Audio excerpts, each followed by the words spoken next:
Hi, everyone. I am happy to be back on YouTube. I haven't been doing YouTube videos consistently for over a year now, and I just wanted to get back to doing YouTube videos because I like sharing my work and my experiences and other people's experiences as well. So first of all, I want to say thank you to everyone who's been supporting, and I'm really grateful. And it's that kind of support that made me think that this is a valuable thing to do for others as well.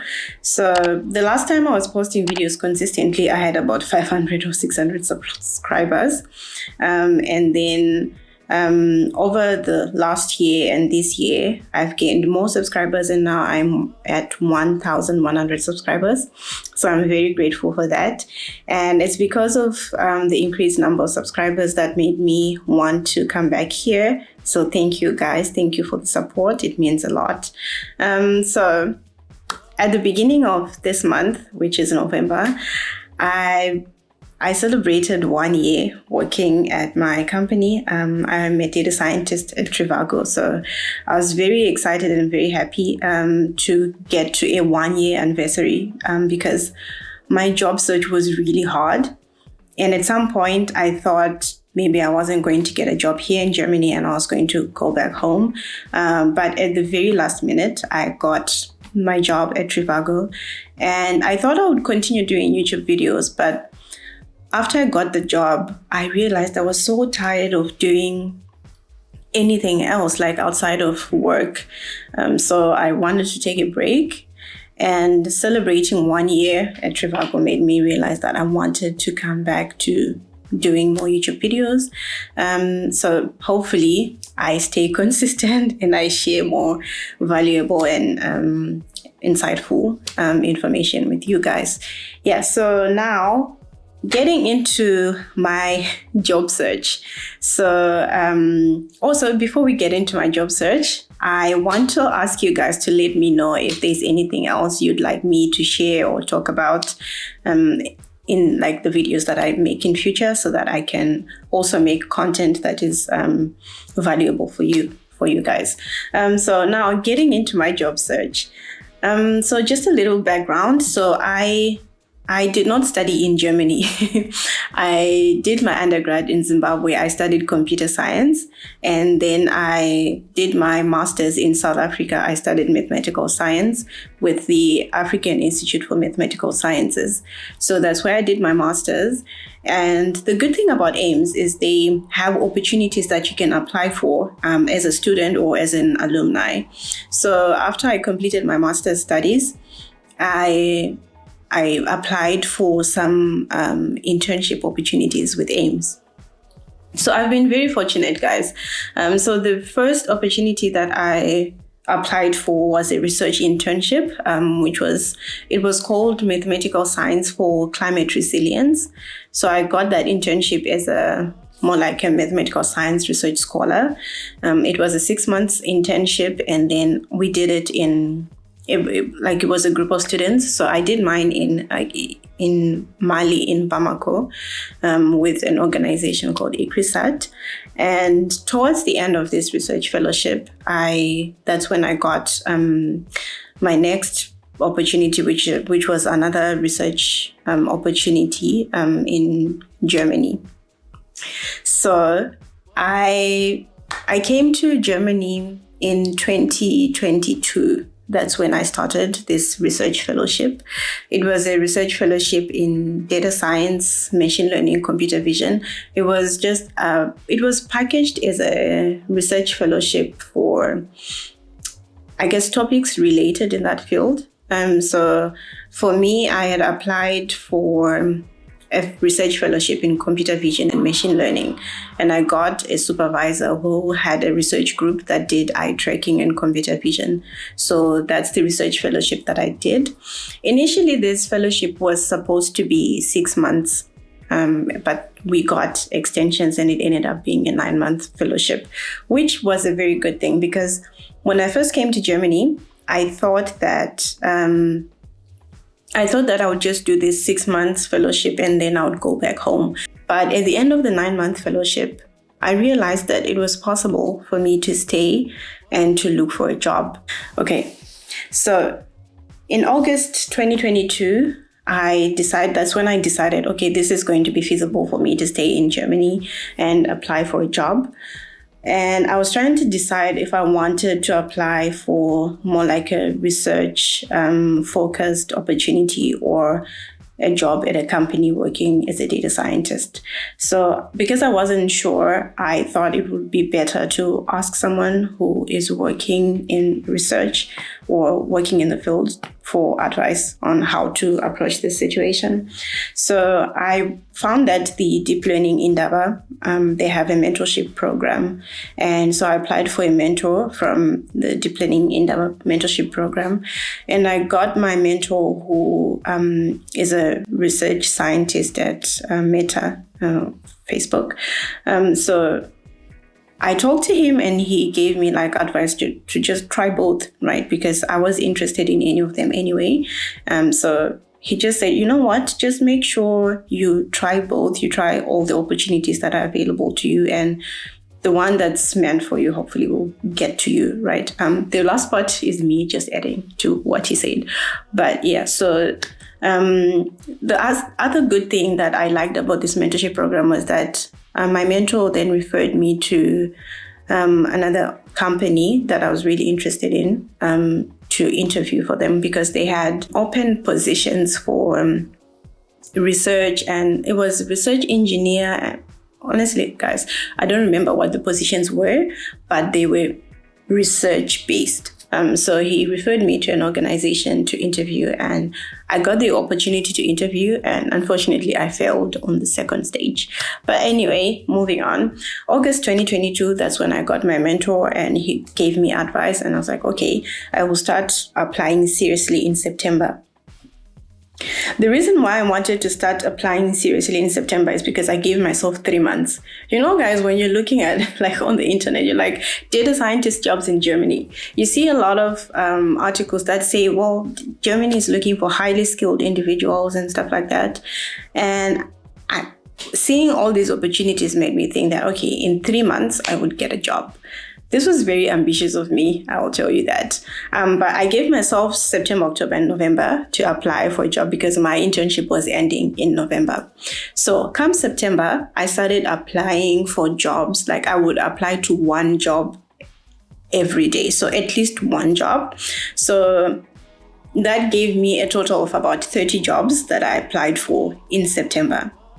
And I got one interview. So I want you to understand the volume that I was sending out versus the number of interviews that I got at the end, right? So this was just my experience. A lot of people might have a different experience, but for me, it definitely took time, and it was very demotivating because the volume and the quantity of feedback that was positive there's a huge difference. So in September, I sent about 30 applications. I got one interview, which I failed, right?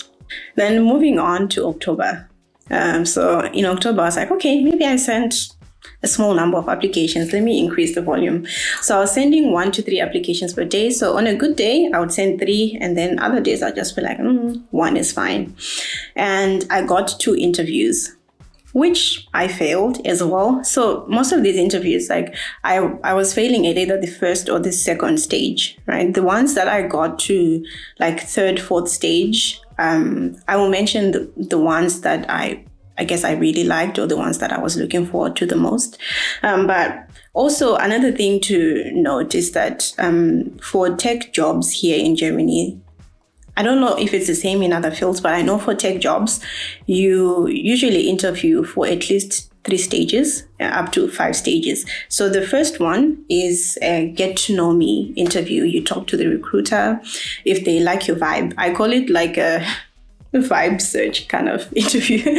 So if they like your vibe and they think you're not like far out of their what they're looking for, they will give you a chance to go to the second stage. So the intermediate, like the stages in between, they usually involve like technical interviews where you are given a coding challenge and then you write some code, you submit and stuff like that. And then The stages at the end, this is where you meet either your teammates, your manager, or someone who's a manager in another team. So they are mostly more of a fit check to see if you fit with the team, if you fit with the company, and things like that. So I forgot what the real name for it is called, but there's a term for that kind of fit check. So that one is, there's less of you, as they filter out people at each stage. So that's just how these tech interviews work. And then hopefully by the final stage, there's like 2 or 3 of you, and then you get feedback that you got the job. Also, guys, if you're hearing the sounds from outside my window, I live next to the road. So there's always a sound of like a tram passing by. So just don't mind it. So anyway, continuing to this. November comes. This is the last month of my research internship. And the job seeker visa requires you to have a certain amount of money for you to be able to sustain yourself while you're looking for a job, right? So at this point, I was like, okay, I'm in my 3rd month of applying. So hopefully if I don't get a job now, maybe in the next 3 months, so that's total 6 months, I thought, I would have gotten a job. So I thought, okay, I can definitely do this. I wasn't that stressed. I just thought it would work out. So I was really positive about it all.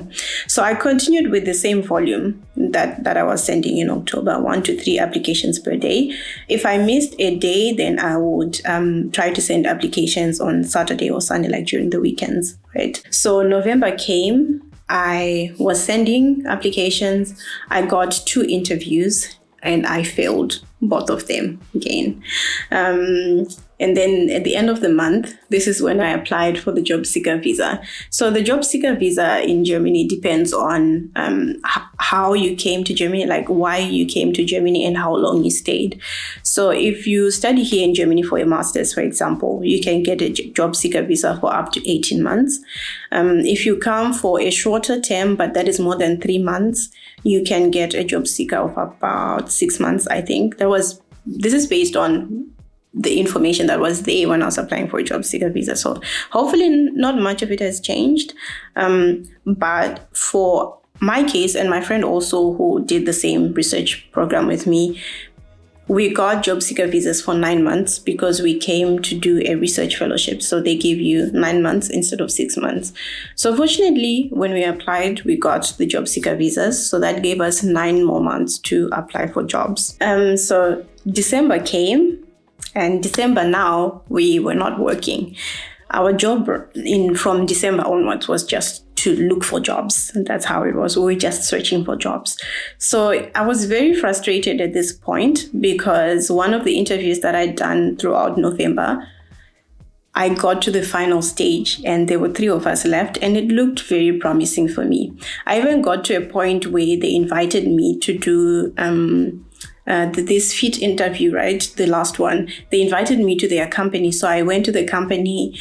They gave me a mini tour of the office so I could see myself in that building. I could see myself sitting at the desk and at a computer. I could see myself in that town and in that place. So I really, really thought that was my job, right? But I got feedback early December that I did not make it, which was very devastating for me. So after this, I was, when you're borderline desperate, I was very frustrated. I was tired of sending applications. And so I would send 1 to 10 applications a day, guys. On a good day, I would sit down and I would just apply up to 10 companies. So the reason why 10 applications a day seems like a lot is because you don't just send your CV. You look at the job specifications. And then they usually require you to write a cover letter. Some jobs will require you to answer some questions that would end up being a total of a cover letter. So you have to make sure your experience and the job description, they match. So it's not just you sit down and click, sending your CV. No, you have to make sure you're sending a quality application. So that's why it takes some time and takes some energy to send a good application. So for me, 10 applications was a lot to send in a day. And then on a bad day when I was just not in the mood, I would send one application a day. So I got one interview in December, and then this was a research position also. Honestly, I don't know. Like, I sent my CV, and then turns out when I was doing the interview, these people were not doing the research that I had suggested in my application. And for me, I was wondering, why would they allow me to interview when they know that the thing that I suggested they are not doing? And I don't think they were open to me starting to learn that research topic from scratch, like the one they were looking for a person for. So in some cases, these things happen, right? So you might get to interview and then you realize either the person who was accepting the candidates wasn't doing a good job, or I don't know what happened. I don't know. But anyway, just at least this opportunity to interview gave me some hope, right? So that was it for up to December. So I started in September. So it's September, October, November, December. So this is 4 months into the job search. And then now we are going into 2023. In January 2023, I remember talking to my friend. We were like, this is the start of the year. We're hoping that there are many open positions, and let's hope at least in the 1st of January we get some interviews. We both got interviews, guys. And that was the only interview I got for January. So in the beginning of January, I got one interview. I interviewed up to, I think, the 2nd or the 3rd stage. And then eventually I failed the interview for that company. But it was still something that gave me hope. Because of this frustration with job searching, I started to look for people on LinkedIn who might share their experiences with me so that I would know if it made sense for me to continue being in Germany.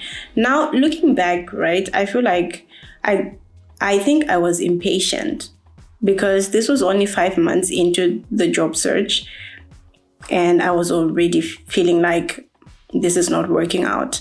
So now if you ask me, I will tell you to be more patient. But back then I thought, it's almost 6 months, I haven't gotten a job. I thought that it meant that this was not working out, or there was no opportunity for me to get anyway. So I was really I don't know. I was very scared that it might not work out, even if I stay until the end of my job search visa period, right? So I went on to LinkedIn and I looked for Zimbabweans in Germany who had started working in Germany, but they did not study in Germany. And one of the people I found is a lady called Anna Ruanika. And Anna Ruanika, Anna became my friend, and she was very motivating throughout my job search period. So she was like, okay, fine, we can do a Zoom call. So we got to do a Zoom call with Anna, and she was telling me the one thing that she kept telling me was a lot of people usually get a job in the last month of their job search period. It's not like there's a curse or anything, but in her experience and the experience of the people that she came to Germany with, because she also came on an internship fellowship program called Africa Compt. So after this program, she had to look for a job. So she told me, you know what, people usually get jobs towards the end of this job search period. So just don't be too stressed. Just give yourself time and be patient. It will happen. So every time I felt like, no, this was too much for me, I would try and talk to Anna, or I would talk to my friend, because I also had a friend who I was living with who was going through the same experience. So that definitely helped me a lot. So in February, I got to a point where I would send applications and then I would get the feedback that you've already applied for this job before. Not before you send applications, right? When you click on an application and you're directed to the page where you're supposed to apply, and they tell you, you've already applied for this job before. So this was 6 months into my job search, and I had been sending a lot of applications, right? So I got a lot of cases where I would go to a website and they'll tell me you've already applied before, which now I thought like, okay, if I've applied to most of the jobs that I'm a good fit for, what's going to happen now? Which was very stressful for me. And the additional stress in February was now because I did not get any interview in February. I was just there sending applications and nothing. The only feedback I got was, we regret to inform you, unfortunately. And I got a lot of these. But moving on, right? In March, it got to a point where me and my friend, we thought, you know what? It's actually better to get a regret email than to get nothing at all. So we started looking forward to these regret emails, right? Thinking that, okay, if I'm supposed to get 1,000 regrets, the more regrets I get, the closer I get to getting my actual job. So this is what kept motivating us. And also in March, we thought, okay, we need to go and see these people in person. Like we were like, okay, we keep sending applications, but we've never met any of the people in these companies, like the recruiters or the data science managers. So we sat down and we're like, let's pick a city that is big, where there are a lot of data science jobs. The closest to our city was Tübingen. No. The closest to our town was Munich. So we decided to go to Munich. We packed our bags for a 2-day trip. We went to Munich and we were knocking on doors of companies. And guys, this did not work because we got to the reception and you need a key card to enter into like any floor of any like business. So we'd get to the reception and tell them, okay, you know what? We've been applying for jobs. We haven't been getting like positive responses. So we're just looking for someone to talk to, just to understand how this thing works. So we would get there, the receptionist would tell us, oh, just send an email. So they would give us an email address to send to. Most of the time it was just the public email for companies, for talents to send their CVs to or their applications to. So this is what we got. And then in some cases where we were allowed to actually go inside to see the people in the company, they would tell us, no, these people are working from home, or someone is not around, they're working from wherever. I don't think we ended up seeing anyone. We went to so many companies. There are companies that are in, there's, what are they called? It's like a group of buildings that are in the same area, and there are multiple companies there. So we went to a lot of companies that were in places like that, and still we did not get to meet anyone. The most that we got were emails to send our applications to. So this turned out to be a fruitless operation, but it also showed us that applying for jobs in Germany is just done online. There's no knocking on companies' doors and be like, I want to meet whoever, and then you get to meet them. No. But anyway, so I got 2 interviews in March, which gave me hope, considering I did not interview at all in February. I got 2 interviews and then I failed both of them, which was quite sad for me. At this point, I was 9 interviews in. So it's 7 months and 9 interviews in, right? So moving on, April was dead, silent, nothing. So at this point, I was really, really stressed because now I was counting down to August, which was when my job seeker visa would expire. And I thought, you know what? I wanted to go home. And I remember calling my mom and I just broke down and I was like, I want to go home. And yeah, I was really sad at this point because nothing seemed to be working. Sometimes we want to think that we have power over the things that we do. And then we say, oh, if you send a lot of applications, quality applications, it will happen. But sometimes you do the best you can. You apply to the jobs you are the best fit for, but it's just not happening. So this was how it felt for me. And I thought, okay, let me just go back to Zimbabwe and say this chapter is like goodbye to this chapter. And I remember I have some friends from Zimbabwe who were living in Tübingen with me as well. And I called them one time. I was like, guys, can we just go for dinner? Like, I just want to talk to someone from home because I'm really stressed out. So I went and I talked to these girls, and you know what? They were just telling me, it's not the worst that could happen. Like, just try to be motivated. Call us when you're stressed and we'll talk to you, because these girls have been in Germany longer than me. So they've seen people go through the most, and they also have gone through the most, but they continued staying here. So they just gave me some motivation, and then I kind of felt better, and I was like, okay, I'll stay for a little bit longer. This was April. And then May, I was now 4 months until the end of my visa. So now it was getting, honestly, you would think that I was stressed, but as the closer I got to my visa expiring, the less stressed I got. So at this point, I was like, you know what? If it's meant for me, I will stay. If it's not, I will end up going home. So that's how I stayed positive throughout this period. And then in May, I got one interview, which I failed. But it was okay because, like I said, I was becoming less stressed about the whole thing now. And then my friend and I, we found that there was a tech job fair in Munich. So we went back to Munich and we attended this job fair where we met with recruiters of different companies, and we got some business cards which we sent our applications and CVs to.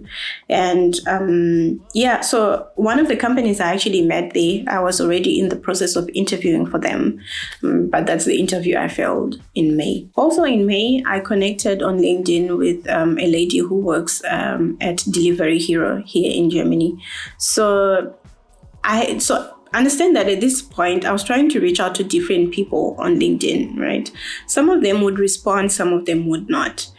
For this lady, she responded quickly. She sent me a Zoom link for us to have a call, which was, for me, it was very kind of her to do that. Considering I did not even know her, this was not a Zimbabwean person. She's someone from another country. So I don't know. I just found it very kind of her to do that. So we ended up getting on a call, and she helped review my CV. She said, you know what? I don't think there's anything wrong with your CV. It's just that the right opportunity just hasn't met you. So she connected me to other people she knew. I applied for jobs. I sent my CV as well to the other people. And eventually, like in the following month, she was promoted to start she was promoted to start her own data science team. So she was like, okay, she told her manager that she wanted me to interview for that team, which, you know what, guys, that's when I realized if you connect with the right people, they can point you to the right opportunities. So I got to interview, and I think I failed that one at the third stage. But this interview was now in July. But I find it very kind, and I really appreciate this lady, because this whole experience, it gave me a lot of hope, and it made me feel confident in myself.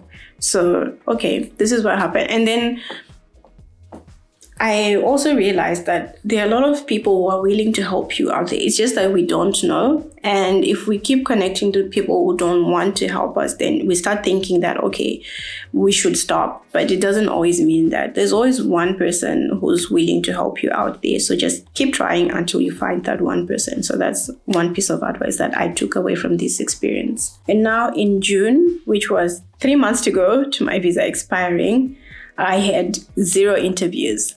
And then if you remember the lady Anna that I told you about, Anna came to my town, which was Tübingen. I was living in Tübingen at the time. And she told me, I'm in Tübingen, can we meet up? And then I went to meet her and we had a chat. And then she was telling me this same thing that she told me before. Just don't stress about it. Try to be positive. Anna is a Christian just like me. So she told me about praying from a point of hope and gratitude, not from a point of desperation. So, which was very difficult for me at the time because, guys, imagine you are broke, you're looking for a job. It's almost a year now. Because I think this was about 9 months in, and nothing seems to be working. And then someone tells you, you know what, stop asking, just start thanking, start being grateful. So this was very difficult for me, but I took her advice and I started thinking more positively and being grateful, right? So in as much as I was less stressed, I still was scared that it wouldn't work out, right? But anyway, in June, I had 0 interviews. And after I met Anna, there's a recruiter who reached out to me on LinkedIn. So this lady she reached out to me for a job that I had not even seen before. She said, "Oh, we found your profile interesting. We want you to interview for us." So then I started interviewing for this job, I think from June to July. So after interviewing for this company that reached out to me on LinkedIn, I got to the 3rd stage of interviews, I think. And then I guess at the end of the fit, like team fit or something interview, they decided I wasn't a good fit. I do not know why. So that did not work out, which I was okay with because I still had a little more time in Germany. So I was like, if it's supposed to happen, it will just happen naturally. So I wasn't too stressed. So in June, I also went to a job fair in another town. So I saw this on the internet and I went there. And then, unfortunately, I realized when I got there that most of the companies hiring for this role, it's not unfortunate, but it was unfortunate for me. Most of these companies were hiring for people who spoke German. And I'm still learning German and I'm not good enough to be working in German. So that was a disadvantage for me. And then I also saw the Women in Data Science conference online. So I went back to Munich again.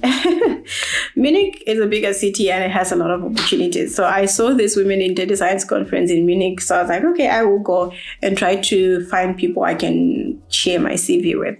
So no, actually, okay, I found this conference online and the lady I had connected to on LinkedIn also talked about the conference. So then she just gave me a push to go to the conference. So I went to that conference. I met people and a lady who worked at another organization called Sixt. And then she told me, oh, we are currently hiring for one of our offices, so you should send your application, which I did. And then there were 3 other ladies I met and they said, oh, send us your CV. So I sent them my CV. Then for the 6th interview, they wanted a mid-level machine learning engineer, which I was not. So that didn't work out.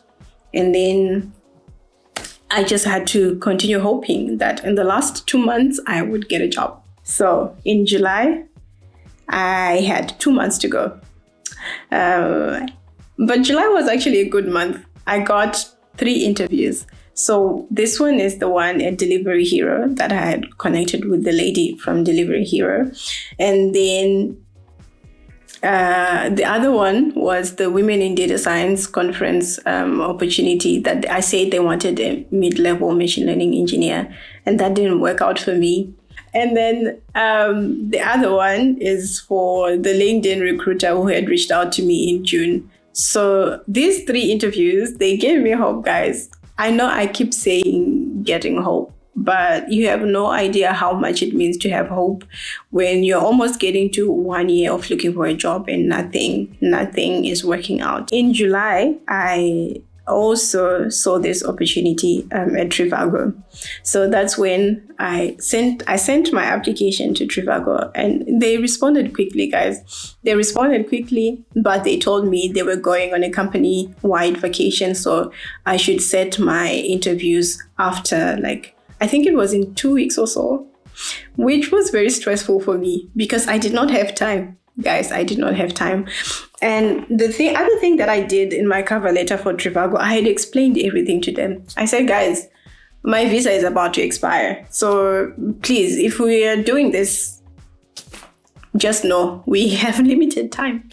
So the good thing that I found out throughout all my interview stages at Trivago is that everyone who was interviewing me, they had read my cover letter, they looked me up on LinkedIn. So they knew my situation and they knew my experience. They also even knew that I was doing YouTube videos, which for me, it made me feel very uncomfortable. It's like, I don't like people knowing that I do YouTube videos. But it turned out to be a good thing, because after I started working there and talking to people, I realized that it showed that I was interested and I had confidence in what I do, which was a good thing. So August came, and this was the last month that I had, right? And it was, I was getting ready. I was like, this is 50-50. It's either I'm staying or I'm leaving. So in the middle of July, so by this time I had stopped sending any new applications. I was like, you know what's meant to happen will happen, and we'll figure it out afterwards. So around 17 July, somewhere there, I went to the visa application center. So it's called the Foreigners Office here in Germany. So please don't come into my comments and try to correct me. I'm just making it relatable for everyone. So I went to the Foreigners Office to ask them, right, about my opportunities. I said, guys, see all these opportunities that I can apply for a visa. Like, there was a vocational visa, there was a volunteering visa, there was a visa, like a general work visa, because I had looked for a job at Burger King working in the kitchen, and they gave me an offer for like a full-time job. So I went with that to the visa office, and I said, guys, this is what I have. What can I apply for? They told me, the only thing you need to do is to get a job for the visa that you're currently on. Because if you do not get a job, you're going home. So this is the unfortunate part of the job seeker visa. You're only supposed to get the job that you got the job seeker visa for. So I was just there, like, I did not know what to say to them. And then all of a sudden, this other lady says, are you interviewing for any position? I said, yes. She said, okay, send us proof that you're interviewing and we'll give you an extension to hear back from the company. Guys, I was so happy. So I showed them emails on my phone, and then they prepared everything for me. And then when I got home, I was supposed to forward the email to the lady. So when I got home, the only thing I did was now forwarding the proof that I was interviewing. So now I had gotten 2 weeks extension until around 14-15 September. So that meant I had 1 more month to hear back from Trivago. And then at this point, I think I was around the 2nd or 3rd stage of interviews for Trivago. And I was just hoping that this would work out, because that was the only thing that I had left going on, right? And then September came, and these people at Trivago had not given me an outcome. I had now, like, at this point, I had gotten to the final stage of interviews. And then I know that they had told me, so I emailed them. I was like, you guys, you know what's going on with my visa situation, but I got a 2-week extension. So you have more time to help me, like, to give me feedback. But they said, okay, the other candidate, because there were 2 of us left at this point, they said the other candidate needs more time to interview, so we're just waiting for him. Okay, I waited.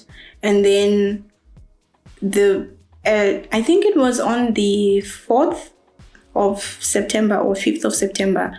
I don't know. I'll check my calendar. I got a call, and the lady said, oh, we want to prepare a final, what is it? It's a feedback interview, like a feedback call for you to just tell us about the interview process, how it was for you. In my head, I was like, all I need to know is, did I get the job, please? And then at the end, she was like, but I want you to know that it's positive news. I was so excited, guys. Like, I almost screamed, but I could not scream. And then, I just waited for the day when we got the feedback call. And yeah, that's the height of it.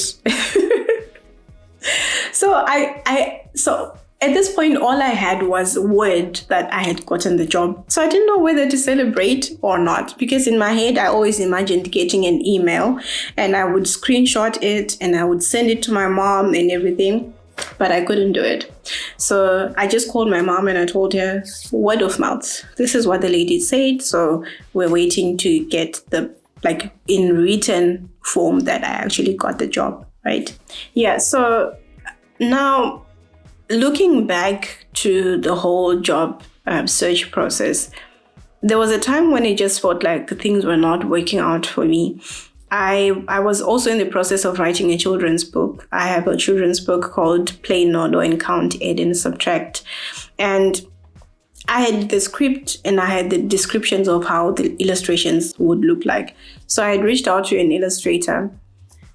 And for some reason, this person was just taking too long. Initially, he told me it would take about 2 to 3 weeks, but it took more than 3 months for him to get back to me. So I just felt like there must be something happening, because why are things just not moving for me?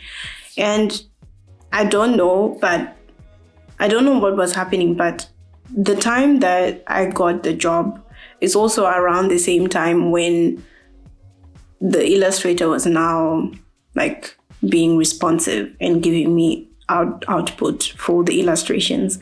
So I don't know, it was just in August, I got the final illustrations, and then I communicated to the person who was doing the finishing touches, and then we finalized the book and I published it on Amazon. And then a week later, after I published the book, that's when I got the job. So I felt like August, September were really good months for me. So I wasn't doing just job application throughout the whole period. I also wrote a book, which was something that I had something to look forward to, right? So at the end of it all, I think I can give you some lessons learned from this job searching period. I would say that you network, attend events, connect with people on LinkedIn, because some of the opportunities, they might just come to you straight from your connections. And it doesn't mean that you're not doing a good job of looking for opportunities. Sometimes there are just too many of them out there, so you might miss some of them. So I think this is one lesson to learn.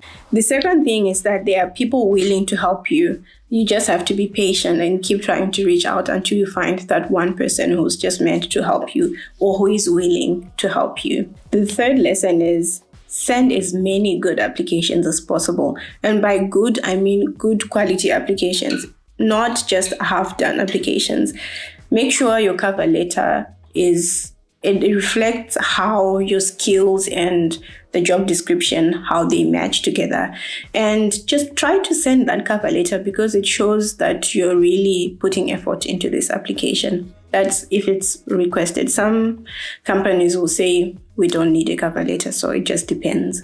The other lesson is don't panic. So in one of the interviews for Trivago, the recruiter gave me 1 p.m. as the interview time. And then he gave the interviewers 3 p.m. as the interview time.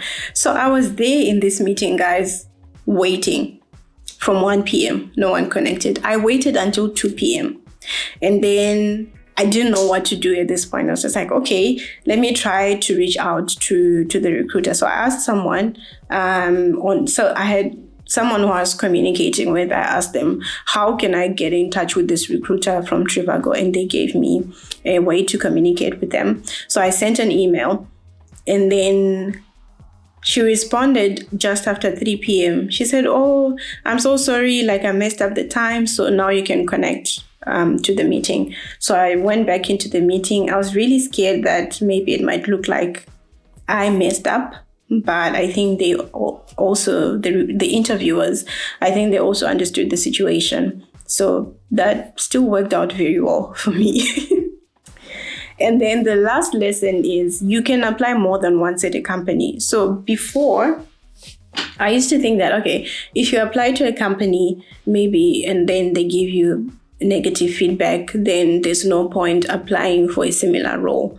But if the companies are bigger, they likely have multiple teams that need data scientists, right? So if you apply for one role in one team and it doesn't work out, you can still apply for another role in another team that might work out. For me, for Trivago, I think this was my 4th application. And so the 3 previous ones, I didn't even get to interview. But for this final one, I got to interview, which ended up working out really well for me. So I just want to say thank you to everyone who helped me during my job search. I know I didn't mention everyone by name, but I have talked to them and I'm sure they know how grateful I am. And thank you guys for making me feel like I have a community, especially on YouTube here and on LinkedIn, which is why I'm now sharing my experiences. And I hope that this motivates someone to see that you don't just send 100 applications and then you think it's over. Just keep being persistent, keep applying. And negative feedback does not mean you're not good at your job or good at what you're applying for. For me, it just means that it's just not the right opportunity or the right time. Eventually, the right one will happen or it will come. And one more thing, please connect with me on LinkedIn. I have my LinkedIn and I think other socials linked on this channel. So please try to connect with me and let me know what else you want me to share. If you have not subscribed, please subscribe and let's build a community. Let's have fun and share important stuff about work, about careers, I hope.